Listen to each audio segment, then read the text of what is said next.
ನಮಸ್ಕಾರ ಬಂಧುಗಳೇ.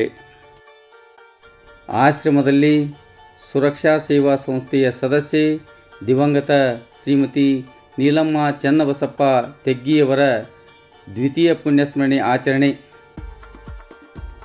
ಬಾಗಲಕೋಟೆ ಜಿಲ್ಲೆಯ ಇಳಕಲ್ ನಗರದ ಅಂಗವಿಕಲರ, ಅನಾಥರ ಹಾಗೂ ವೃದ್ಧರ ಸೇವಾಶ್ರಮವಾದ ಸುರಕ್ಷಾ ಸೇವಾ ಸಂಸ್ಥೆಯ ಆಶ್ರಮದಲ್ಲಿ ದಿವಂಗತ ಶ್ರೀಮತಿ ನೀಲಮ್ಮ ಚನ್ನಬಸಪ್ಪ ತೆಗ್ಗಿಯವರ ದ್ವಿತೀಯ ಪುಣ್ಯಸ್ಮರಣೆಯ ಕಾರ್ಯವನ್ನು ಮಂಗಳವಾರರಂದು ಅವರ ಭಾವಚಿತ್ರಕ್ಕೆ ಪೂಜೆ ಸಲ್ಲಿಸುವುದರ ಮುಖಾಂತರ ಪುಣ್ಯಸ್ಮರಣೆಯ ಕಾರ್ಯಕ್ರಮವನ್ನು ನೆರವೇರಿಸಲಾಯಿತು. ದಿವಂಗತ ಶ್ರೀಮತಿ ನೀಲಮ್ಮ ಚನ್ನಬಸಪ್ಪ ತೆಗ್ಗಿಯವರು ಸುರಕ್ಷಾ ಸೇವಾ ಸಂಸ್ಥೆಯ ಕ್ರಿಯಾಶೀಲ ಸದಸ್ಯರಾಗಿ ಕಾರ್ಯನಿರ್ವಹಿಸಿದ್ದರು. ಮೇಲಾಗಿ ನಗರದ ಸುರಕ್ಷಾ ಸೇವಾ ಸಂಸ್ಥೆ ಪ್ರಾರಂಭವಾಗಲು ಅವರು ಕೂಡ ಪ್ರಮುಖರಾಗಿದ್ದರು. ದಿವಂಗತ ಶ್ರೀಮತಿ ನೀಲಮ್ಮ ಚನ್ನಬಸಪ್ಪ ತೆಗ್ಗಿಯವರು ಈ 2 ವರ್ಷಗಳ ಹಿಂದೆ ವಾಹನ ಅಪಘಾತದಲ್ಲಿ ತೀರಿಕೊಂಡರೆಂದು ಹೇಳಲು ವಿಷಾದವೆನಿಸುತ್ತದೆ.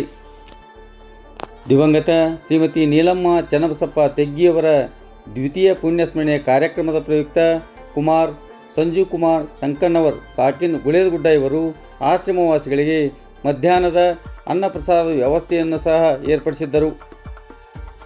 ದಿವಂಗತ ಶ್ರೀಮತಿ ನೀಲಮ್ಮ ಚನ್ನಬಸಪ್ಪ ತೆಗ್ಗಿಯವರ ಆತ್ಮಕ್ಕೆ ಚಿರಶಾಂತಿ ದೊರೆಯಲಿ ಎಂದು ಸುರಕ್ಷಾ ಸೇವಾ ಸಂಸ್ಥೆಯ ಸರ್ವ ಸದಸ್ಯರು ಹಾಗೂ ಆಶ್ರಮವಾಸಿಗಳ ಪರವಾಗಿ ಆ ಭಗವಂತನಲ್ಲಿ ಪ್ರಾರ್ಥಿಸಿಕೊಳ್ಳುತ್ತೇವೆ.